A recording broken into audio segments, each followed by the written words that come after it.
وورث سليمان داود وقال يا أيها الناس علمنا منطق الطير وأوتينا من كل شيء إن هذا لهو الفضل المبين. وحشر لسليمان جنوده من الجن والإنس والطير فهم يوزعون حتى إذا أتوا على واد النمل قالت نملة يا أيها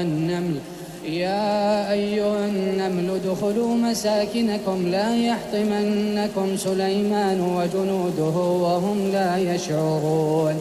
فتبسم ضاحكا من قولها وقال رب أوزعني أن أشكر نعمتك التي أنعمت علي وعلى والدي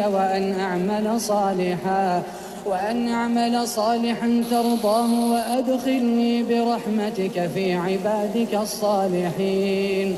وتفقد الطير فقال ما لي لا أرى الهدهد أم كان من الغائبين.